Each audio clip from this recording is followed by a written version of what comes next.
So I wanted to remind you with this sketch for composition number 2 of Kandinsky's place in this move toward non-objectivity.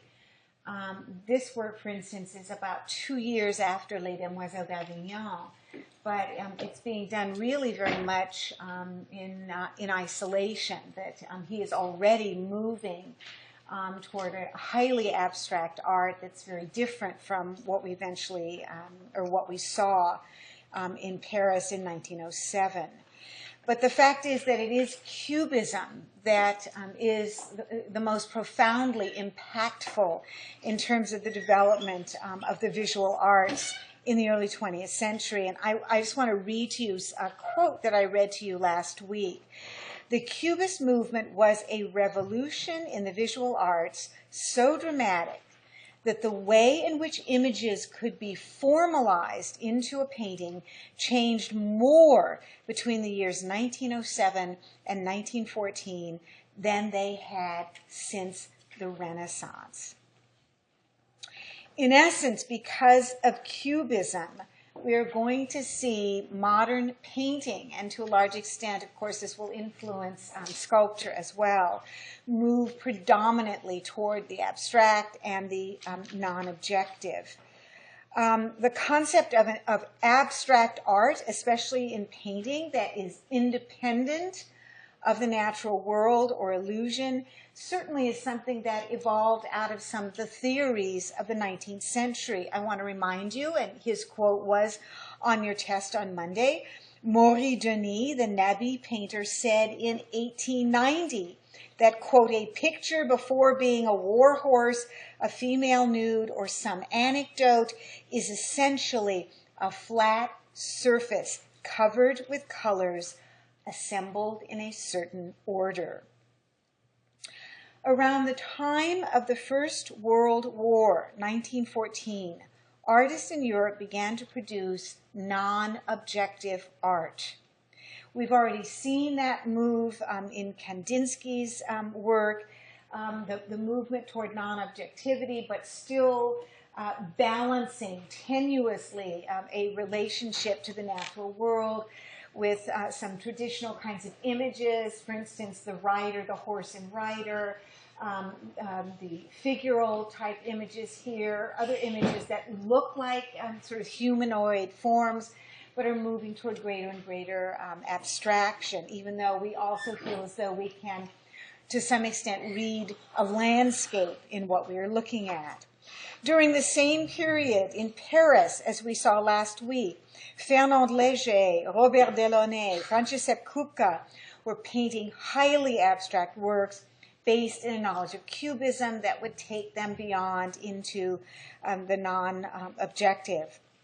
As is pointed out in your book, abstract and non-objective art were not intended as art for art's sake formalism. Abstract and non-objective forms of art were seen as having the potential to change the world, to have perhaps greater meaning for the viewer than naturalistic representation, because it's a new kind of reality that is reached through formal expression. You're going to need to hold on to that, in a sense, for the rough ride that we're going to have. This is material that is very endearing to me, but I find that students sometimes have a difficult time as we move through about the next decade or so in looking at the movement toward non-objectivity. One of the first formal movements to derive from Cubism was Futurism. Futurism began as a literary movement in Milan in 1908.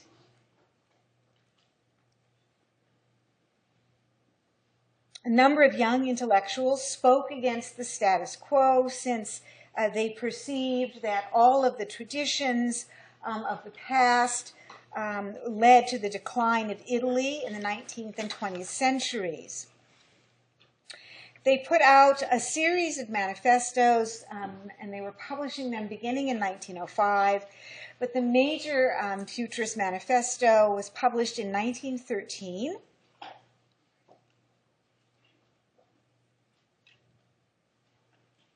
by Filippo Marinetti, an Italian poet and playwright, Filippo, Filippo, Marinetti, capital Marinetti, Marinetti.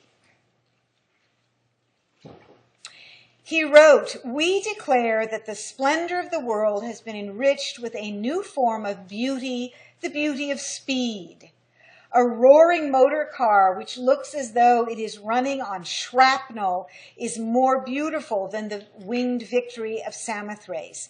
We are against the nude in painting as nauseous and tedious." So what we're seeing are individuals who are very anti-establishment, quite clearly. The first manifesto, as I said, came out in 1909, published in a Paris newspaper. There were a series continuing, as I said, into 1913. The manifestos demanded the destruction of what they called the stagnant objects of society. And these were the things that should be destroyed. Are you ready? This may kill you. It kills me. Libraries, museums, academies of art, and all ancient cities of the past. Wow, that is true nihilism. Nihilism. Nihilism.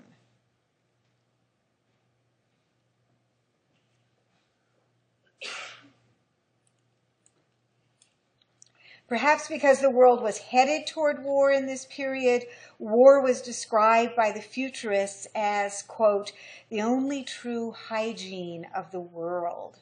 This is incredibly crude and anarchistic language, especially in the light of the devastation that World War I would wreak on Western Europe. This philosophy, this nihilistic philosophy, was an expression of the discontent of the younger generation of artists. And specifically, we're talking about Italian artists and writers who felt that they had not shared in the cultural advances of the modern age.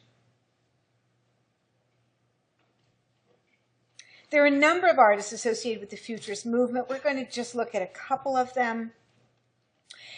Their enthusiasm, it's often been described, was not matched with a uniform stylistic approach, stylistic vision, or even, for that matter, perhaps great talent. But some of the Futurists created important works and had some success. Futurism, like many of the movements that we're going to see in the first 3 decades of the 20th century, take as their formal language, their basic formal language, Cubism, and even look back to some extent to Fauvism and Post-Impressionism. The Futurists emphasized simultaneity of vision. They were very interested in movement, in metamorphosis. And you remember that we saw previously that Marcel Duchamp got into some trouble with his nude descending a staircase because, in fact, he introduced movement between 1911 and 1912 into Cubism. This is called Street Light. The artist is Giacomo Balla. It's a large painting. It's over 5 feet 6 inches in height.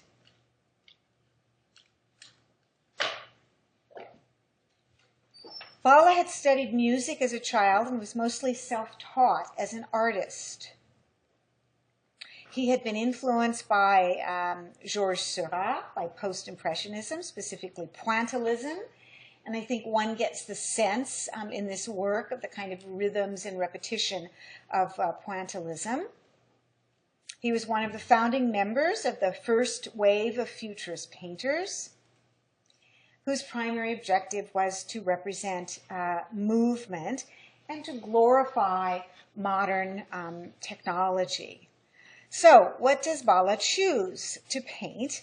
He chooses a street lamp as a subject, reflecting interest in modern urban technology. It's in many ways a very traditional painting in that the subject is right at the center, and then around the edges there are less important elements. So we concentrate on the major vertical imagery. The composition is meant to glorify this very mundane subject, but to celebrate what it does, which is to dispense, to give out light that radiates out in little V shapes, little chevron shapes that move out into space. So this idea of movement and radiation of light and using complementary colors to create an overall very movemented surface is what is interesting to Bala.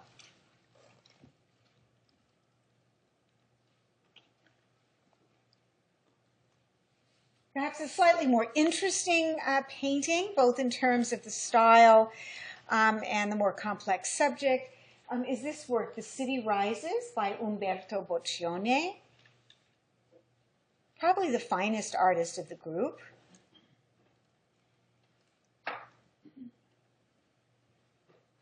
He actually moved to Milan from farther south in Italy in 1907 because Milan was the most industrialized city in Italy at that time. His first major futurist work is this one, The City Rises. It is a celebration, as one would imagine from the title, of a city, of a dynamic industrial city. The style of the work, again, seems to be, it's kind of all over the place with the futurists, but there's some post-impressionism here, again, Seurat and divisionism. There's some cubism here in terms of the breaking down of forms, putting them together. There's a lot of movement going on here.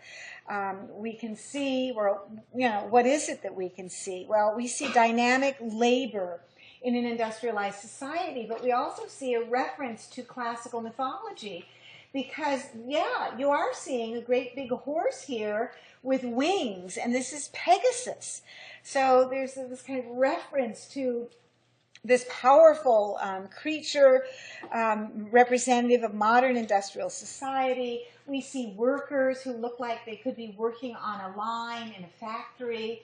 Another reference to a horse here, another in the distance as well.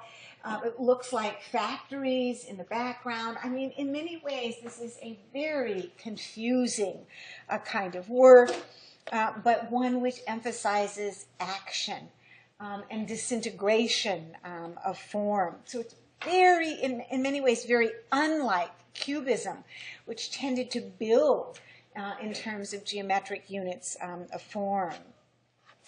Boccioni was also a very talented sculptor who produced works which were based on the reconstruction of a form by planes and volumes, again, based on his interest and use of Cubist formal language. The artist who perhaps was closer to the Cubist vocabulary is Gino Severini, whom I show you here in a self-portrait from 1912. I think if I had asked you before, what style is this, what movement, you would not have a problem saying this is very clearly Cubism, and it looks like it's heading into, the synthetic Cubist phase. By the fall of 1911, Severini and other members of the Futurist movement were in Paris, and they visited Picasso, where they saw specific examples that Picasso was working on. Again, this is 1911, which is just the year before that very dramatic transition to synthetic Cubism. In 1912, Severini produces his most classic futurist, sort of Cubist work, using Cubist faceting of form with emphasis, again, on the futurist interest in motion. We have this incredibly dynamic space where our eye is hardly able to rest.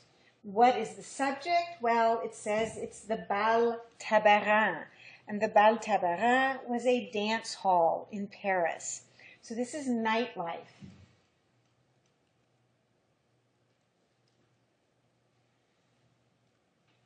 So just to point out a few things here, because clearly it's an amalgamation of so many different elements, some of which don't seem to appear to fit into a dance hall. You see the man with the top hat here and the mustache, looking almost like a waiter, as if he's holding a tray here. You see a dancer. You can see her face, her head, represented multiple times, and then one gets the sense that this is the garment that she is wearing, highly ornamented, and that she's moving and dancing, and that her costume, her garment is moving with her as well. I see another waiter here in the background, sort of robot-like, and we've talked about the interest in robots in this early period of the 20th century, and then other elements, you know, sort of like a horse and rider, decorative elements all around, the use of words, of individual letters to give an extra sensory sense to the work. Polka, this is something that we saw with Georges Braque, if you remember. He introduced this into the period of synthetic cubism, when collage basically was born. And in fact, this work, which is in the Museum of Modern Art in New York, is just absolutely wonderful, because it is like collage. It's not papier collé, it's not paper. It's like sequins and other kinds of little encrusted materials on the surface. So those are actual sequins that you're looking at that are, again, existing independently as little colored discs that sparkle, but also making up part of the design of the dress, also part of the line, the linear quality, and the movement of the work. A wild tempo of pleasure and dissipation is something that the futurists would have loved as part of the dynamics of a modern world. Just a little bit closer here.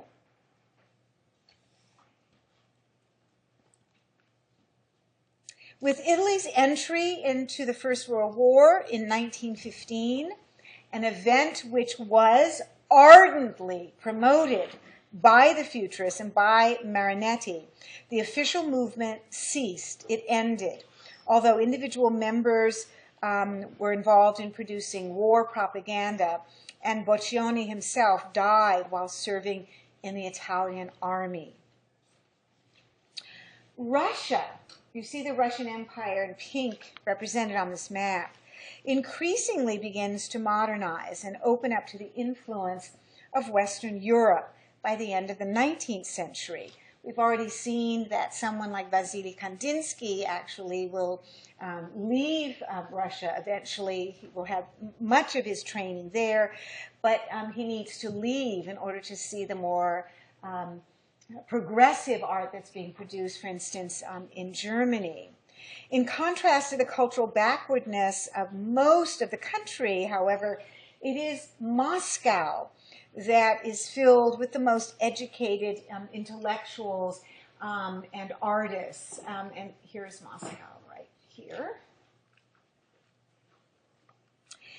These individuals are interested in what is going on in Western Europe and have a knowledge of French symbolism, post-impressionism, Fauvism, Art Nouveau, and Cubism. All of these approaches are known to educated Russians.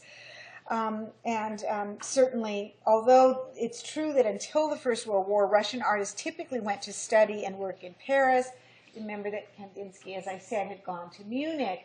One could still be trained initially in Russia, and there were collectors in Russia. They didn't collect so much Russian artists, however. They collected artists from France and Germany. Two of the great collections of modern French art were formed at this time by Russians. Sergei Shukin, a textile merchant who loved the work of Henri Matisse. And the other great patron, very wealthy Russian patron, was Yvonne Morozov. Ivan is I-V-A-N. Last name, capital M is in Mary, O-R-O-Z-O-V. Morozov, a factory owner. These two wealthy industrialists in Russia traveled extensively. They loved Paris, and they brought back from Paris, before the start of the First World War, more than 100 paintings, ranging from Manet to Matisse to Picasso. In fact, Sergei Shukin owned more than 50 paintings by Picasso and Matisse, and Morozov loved Cézanne. So it is amazing the sophistication in terms of the collecting at this point of these two men. So I'm showing you here on the right-hand side a photograph that shows a room with a collection of works owned by Sergei Shukin. And you can see a drawing of Shukin by Matisse from 1912.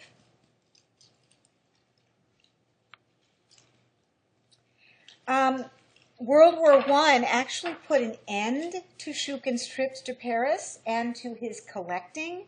In fact, the Russian Revolution broke out about the same time, and the way of life that these very wealthy industrialists were living in Russia literally ends.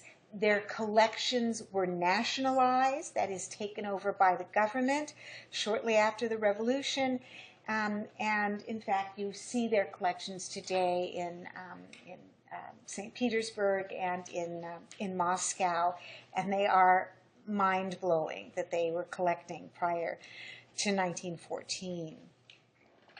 At first, avant-garde culture in Russia began to flourish, even with the Russian Revolution in 1917. So we have two works here, for instance, that are pre-Russian Revolution. 1916 is the period of the First World War. 1912 is prior to the First World War. These are works by Russian artist Mikhail Larionov on the left and Natalia Goncharova on the right.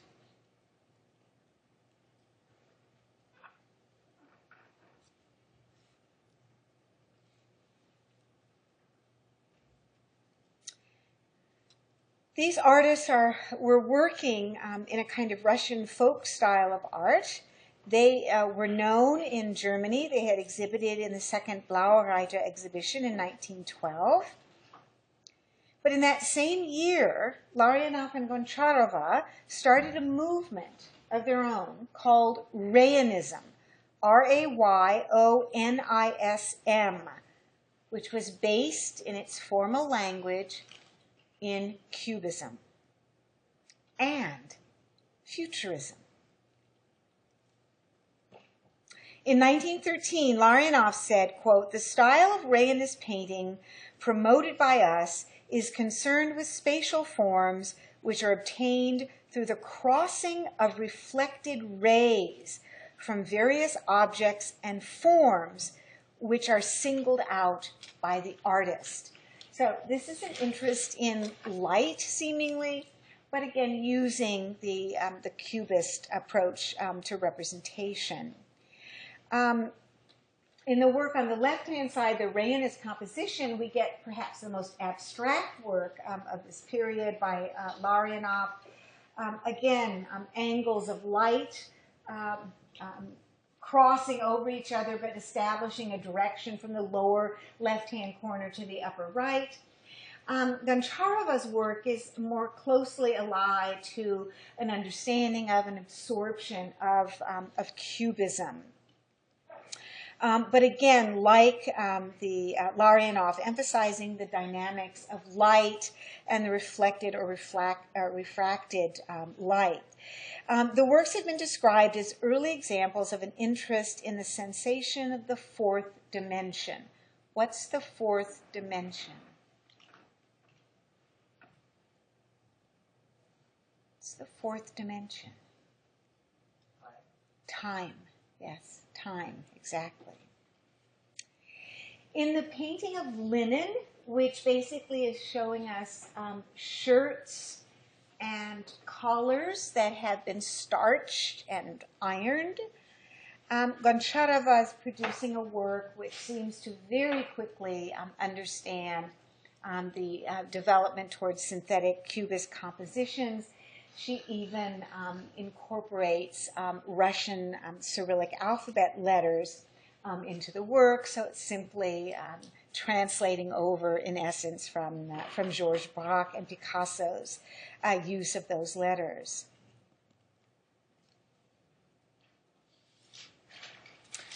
Kazimir Malevich studied art in Moscow, where he saw the collections of Shukin and Morozov.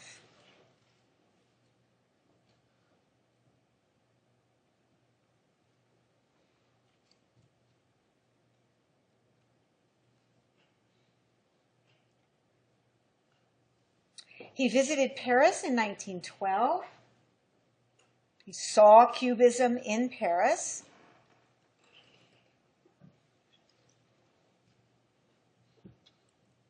And the same year, back in Moscow, he exhibited in an avant-garde show of so-called neo-primitivist art with an organization called The Donkey's Tail. And he was showing with the most avant-garde of Russian artists.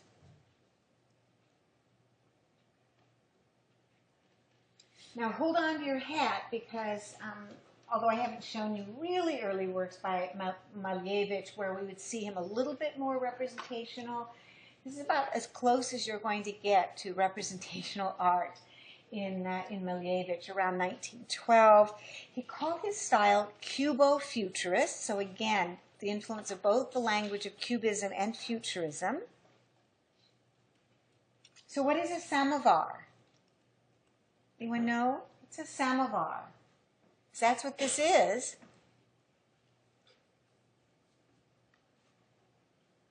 Does someone want to Google it? Yes. It holds the tea, exactly. It's a large urn, usually, for holding tea. So it has spouts and it has handles. We know that if we're looking at a Cubist work, that we see a samovar that has been taken apart and put back together here, that seems to have a wonderful understanding of analytical Cubism and of moving into synthetic Cubism, particularly the introduction of color. Malevich's work becomes increasingly abstract. Are you holding on to your hat? Remember I told you to hold on to it.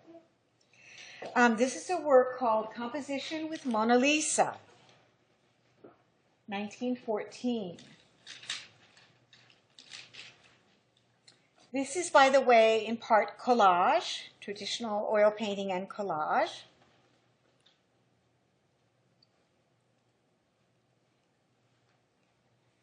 And it indicates how brilliantly and quickly Malevich became proficient at using this new language of Cubism, of using artistic techniques such as collage in his works.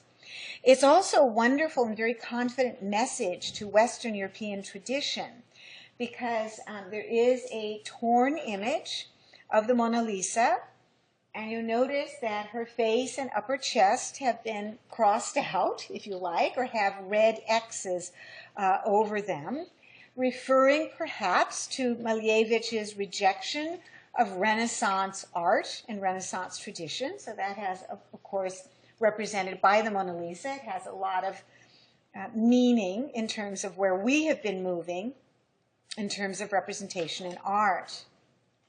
The message is further given confirmation by the Cyrillic caption below the image, which is translated here, apartment changing hands. So he actually cut out, some letters from a newspaper that had to do with an apartment that was being offered up. And what it says is apartment changing hands. But of course, that's also a message to the West, isn't it? That the Russians are going to take over in terms of the arts, that the lead is changing hands.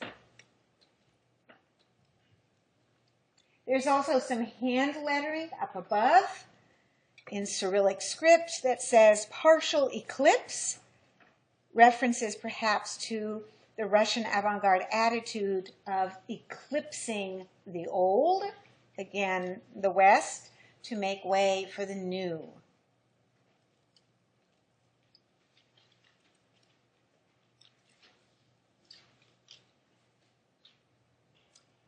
One of the things I would like you to notice about this work is that even though there are some very organic, rounded lines and even some sense of dimensionality in the painting of some of the elements here, that we are very much see a work which is dominated by flatness, by two-dimensionality. Notice in particular these two rectangles, one black, one white.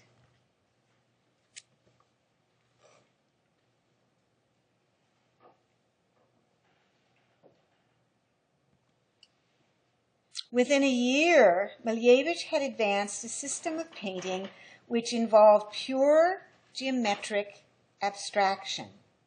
He called his non-objective art suprematism. And he exhibited 39 suprematist works in St. Petersburg in December of 1915. This is a photograph of the installation of his work.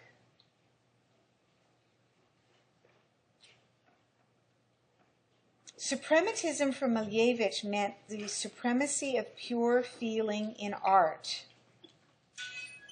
It's very important to understand, again, the philosophy behind the work.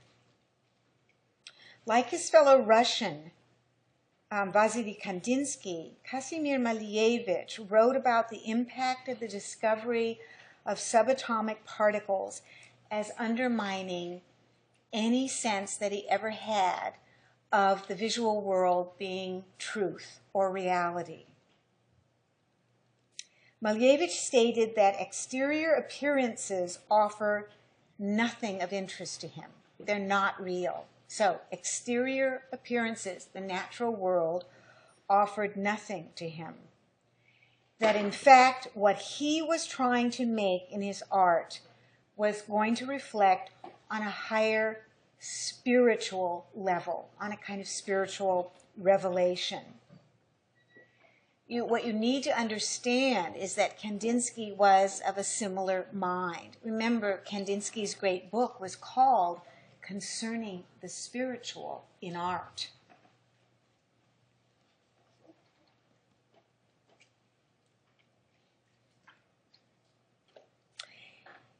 By 1913, in fact, Malevich had painted the most radical, non-objective work to this time, a black square on a white ground. He called it Basic Suprematist Element.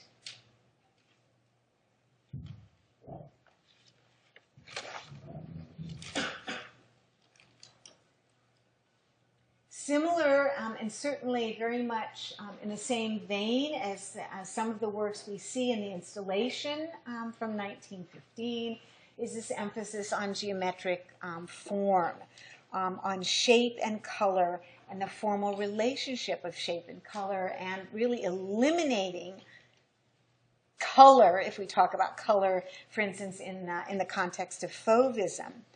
For Malevich, this was an expression of a higher reality, reflecting on sensations of tension, resistance, pressure, and potentially movement. And some of those different approaches can be seen in works where if you turn the rectangle on an angle, you start to get a diagonal, you start to imply movement. Now, other artists, Baroque artists who created strongly representational works, used angled lines and diagonals to imply movement. But they kept their work within the realm of realism or naturalism, right? what we're seeing is the kind of purity of what he saw in his work of a suprematist doctrine. Malevich finally arrived at expressing, quote, the feeling of the absence of the object in a classic work which is in the Museum of Modern Art in New York. It's called White on White. Boy, I should have put it on black. Suprematist Composition, White on White, 1918.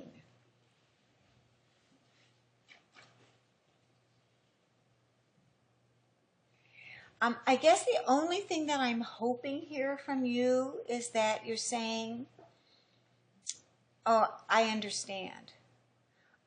I don't care if you don't like it, all right? But I want you to understand. Does that make sense? Where this fits, where we have been, where he's going here in 1918. Compositional elements have been reduced to the simplest relationships of shape, square on square. One square is larger than the other. And barely discernible then, the smaller square, one could say, is the subject, all right? The larger square is the background. How do we perceive that? Very slight difference in the white. It starts to tell you how many different shades of white there are, right? You see the smaller square, which, by the way, is turned at a slight diagonal angle to the larger square. There is a complete rejection, in essence, of the physical world. White symbolizes the real concept of infinity for Malevich.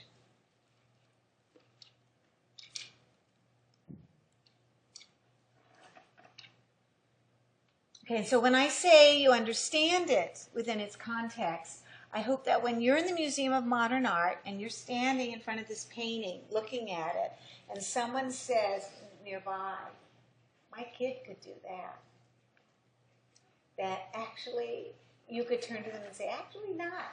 This was done in 1918. And it was revolutionary at the time, and there is more behind it. Remember when I talked about the fact that in modern art, by the time we get to the late 19th and early 20th centuries, you have to bring more with you, right? You have to prepare yourself more for what you were looking at. And that is certainly the case with the work of this brilliant artist, Kazimir Malevich. With the Russian Revolution in 1917, Malevich devoted his energy to teaching, trying to influence the direction that art would go in a new Russian society. This was the overthrow of monarchy in Russia and the common people coming to power. He actually became involved in the production of banners, posters, and other applied designs in essence, I don't know if I should say the word propaganda yet, but that's certainly going to be important eventually. But always based on suprematist doctrine. His abstract stylistic approach increasingly was at odds with the more conservative forces of the Russian Revolution. By the 1920s, and remember, the Soviet Union, that is the communist country, was established in 1922. And by the 1920s, the Soviet Union had adopted social realism as the style of art to be produced. Why was that the official style of communism? Because most people are going to look at something like white on white and say, my kid could do that.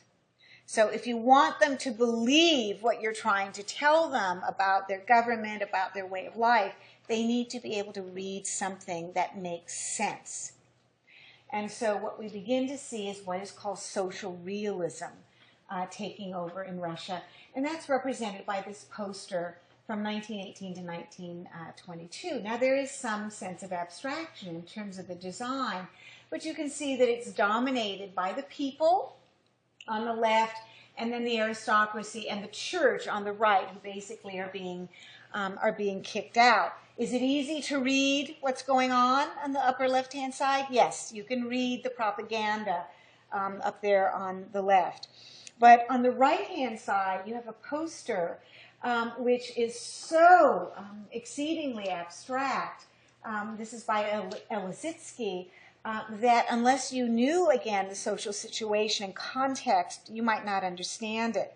The White Army opposed the Red Army, the Bolsheviks, and fought each other after the Revolution of 1917, between 1918 and 1921. So we see a great interest in that time among many of these individuals in this more abstract art, and it is influenced by artists such as Kazimir Malevich. The leaders of the communist revolution were, in many cases, were intellectuals, but they were architects and sculptors, and they believed that art should be fully integrated into life, thus fostering the ideological aims of the new socialist state. They believed that all new art should be utilitarian, that its formal structure should be approached from a technological and engineering point of view, and that didn't mean that it had to look realistic. So what we begin to see developing in Russia is what's called constructivism, or constructivist ideologies, socialist and anti-aesthetic, reflecting Karl Marx's concept of a socially, politically, and intellectually utilitarian product. It does not have to be beautiful or appealing in a visual context. So the task of the artist was to express the aspirations of the revolutionary working classes, to enhance the physical and intellectual condition of society as a whole. So we get a movement called constructivism, and this is an example called Corner Relief by Vladimir Tatlin.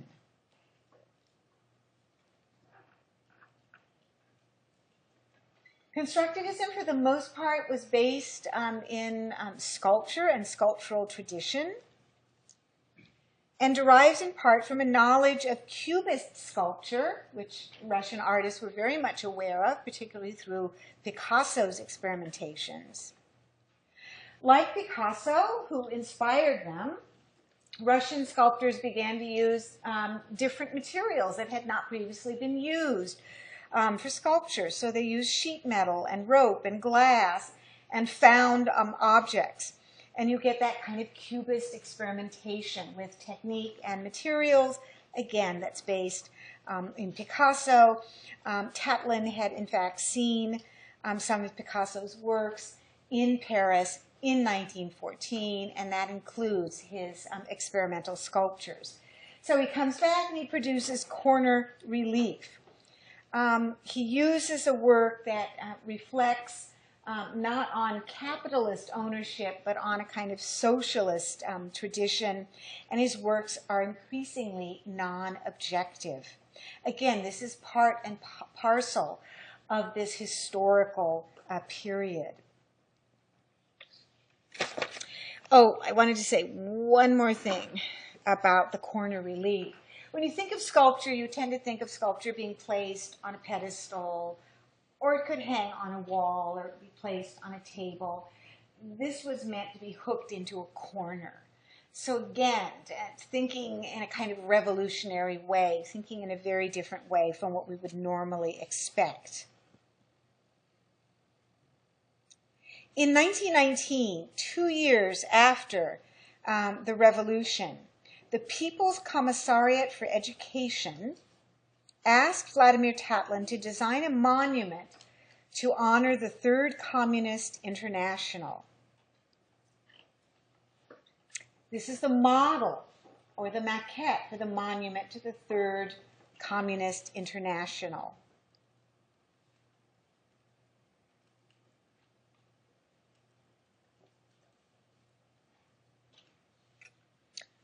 It was unveiled in 1920, And Tatlin designed what he imagined would be a very tall building made of iron and glass, which would be higher than the Eiffel Tower, serve as the administrative and propaganda center for the Communist Third International, and was an open structure with a series of levels that would continuously rotate. Now, he was not an engineer and not an architect. He never attempted to work out the engineering problems that would be inherent in a work such as this, and in fact, it was never constructed. I have a photograph of the model being carried in a May Day parade in 1926, so this is about as far as it got. It anticipates subsequent developments in sculpture and architecture in the 20th century in terms of the kind of experimentation, the kinds of things that Frank Gehry did with the Disney Concert Hall, with undulating walls and different kinds of material. One can imagine that coming out of a rather unprecedented model such as this one. Unlike Malevich and Kandinsky, who eventually left the Soviet Union because they were unable to continue to produce non-objective art, because non-objective art was not appropriate for the needs of the new communist state, Tatlin dedicated his career to constructivist principles and to state-sponsored applied arts.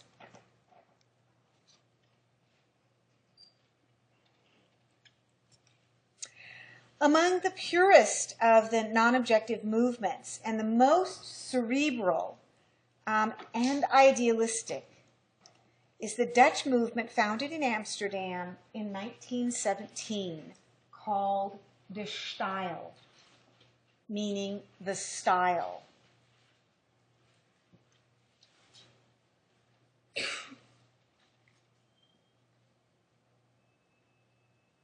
De Stijl was founded during World War I in Holland. Holland was a neutral country, but still, of course, as a European country closely tied to its neighbors and its allies, it suffered quite obviously from the war. De Stijl as a movement, as an artist movement, was a reaction against the horror and the chaos of war, a longing for order, a longing for harmony. Furthermore, De Stijl was founded in a country with a tradition that corresponded with the movement's goals, the domination of nature by human intellect and human inventiveness.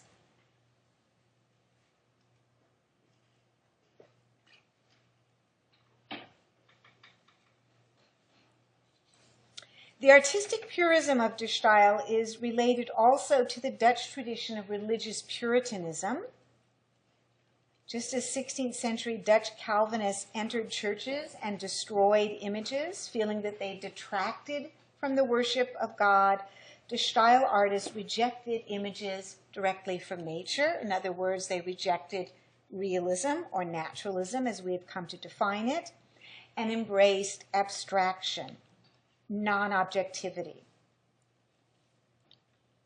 And in a sense, like their Russian counterparts who were moving in this very spiritual bent, they were looking for universal symbols. Just like Malevich's white on white becomes a kind of universal symbol that anyone can look at it and begin to see that he's going beyond some kind of common representation of nature, that he is looking for universal values and universal harmony of forms. The same goals are true of De Stijl.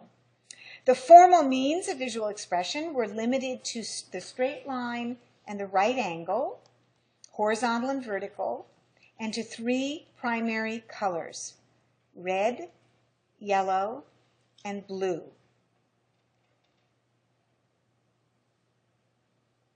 With the addition of black, white, and gray. Two major artists are associated with De Stijl: Piet Mondrian, You see his name here. And Theo van Doesburg. Theo, new word, V-A-N, V as in victory, A-N. Third word, capital D as in dog, O-E-S-B-U-R-G, Doesburg. Mondrian, I think, is the most interesting to follow. It's rather like following Malevich. You know, it's just almost inevitable what's going to happen. He starts as more or less a traditional artist. This is his Windmill from 1905-1906, which is a traditional subject for a Dutch artist. It's a landscape painting that concentrates on one of the most common images that one finds in Holland, and that is the windmill for grinding grain.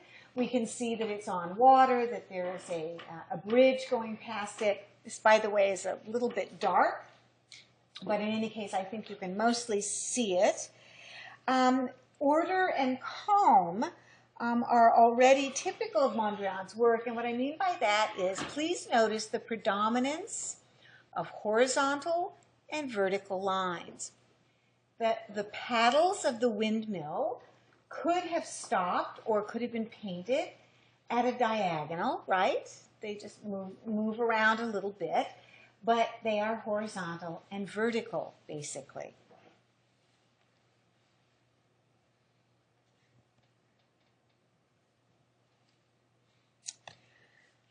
Mondrian goes to Paris, and who's he been looking at?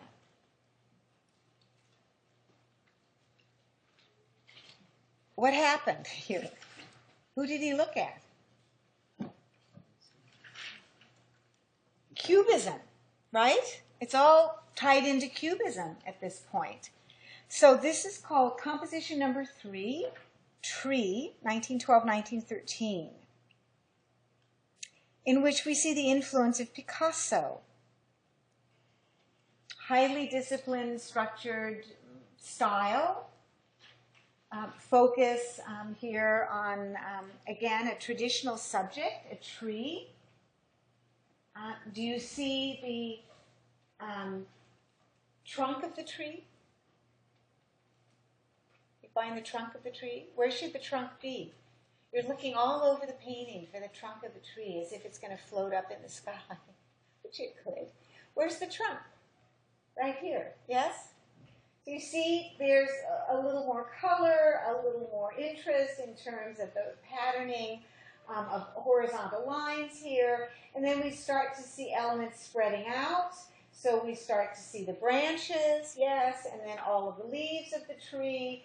So it's actually in many ways a very traditional kind of landscape painting of a tree.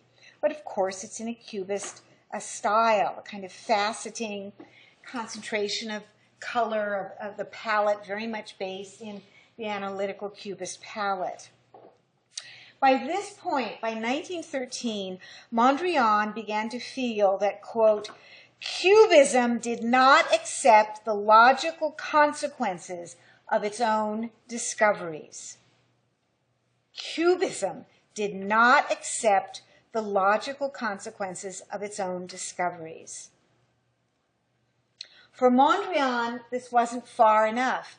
It was still based in nature. It was still simply abstraction from nature. It's not the ultimate goal, which is the expression of pure reality. And how do we reach that purity of reality? We move to non-objectivity. Gradually, Mondrian eliminated all references to nature and concentrated on the formal elements of painting.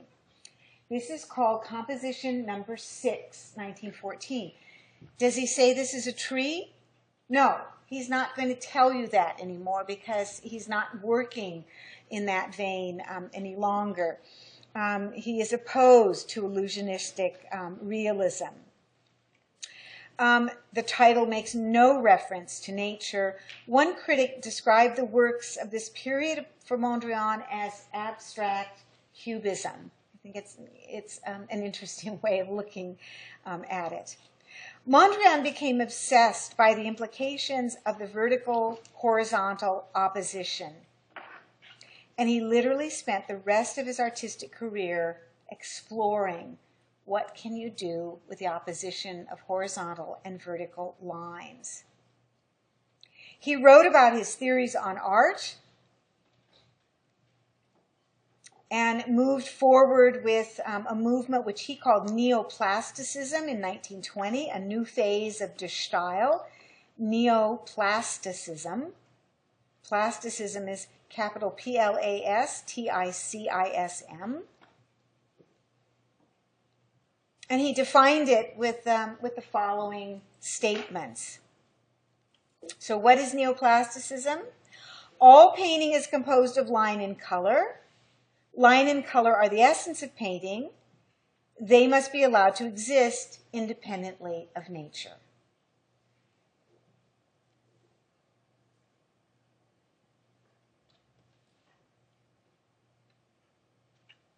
Secondly, he said, painting occupies a flat surface. This surface must be allowed to declare itself, must not be falsified with volume or perspective. Painting must be as flat as the surface it's painted on.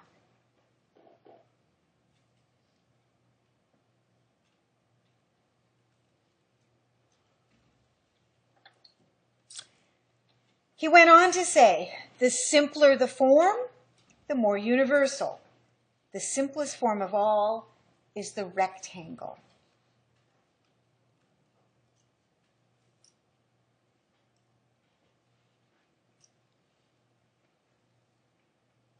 And finally, the purer the color, the more it is appropriate to universality. The only pure colors are the primary colors.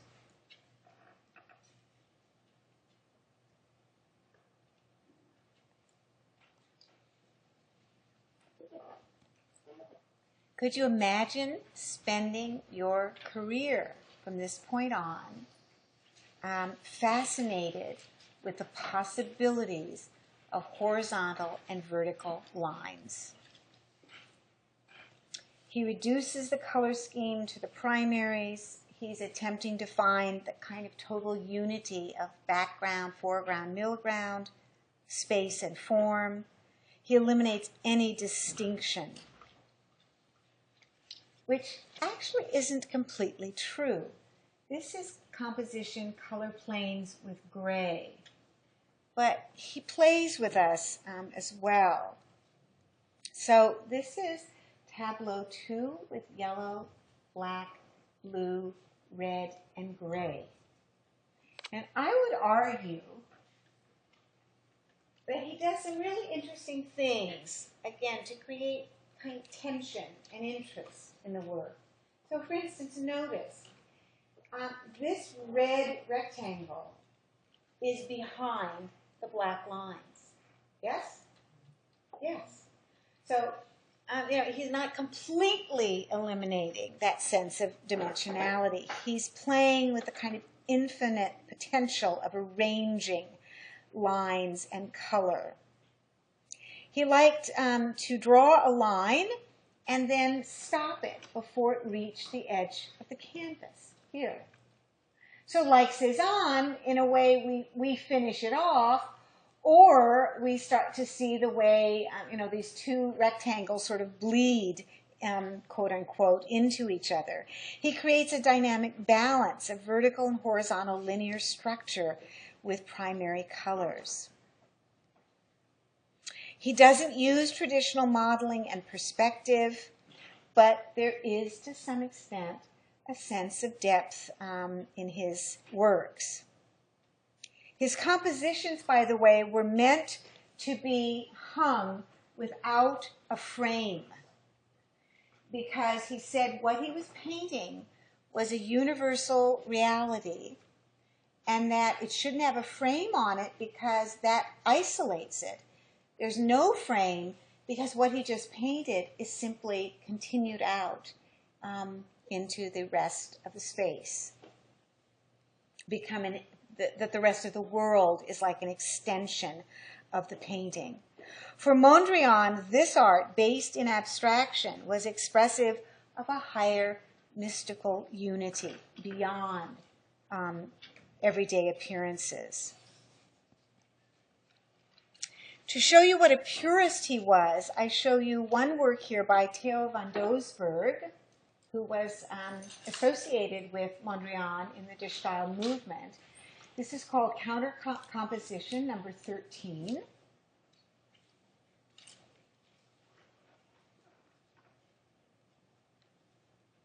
Like Mondrian, van Doesburg believed in the existence of a kind of universal harmony in the realm of the spirit, and that one could reach that with a very simple, non-objective style of painting. But when van Doesburg introduced the diagonal into his compositions, claiming that he was reintroducing surprise and instability into painting, Mondrian considered his approach heresy, and he resigned from De Stijl. Horizontal and vertical lines.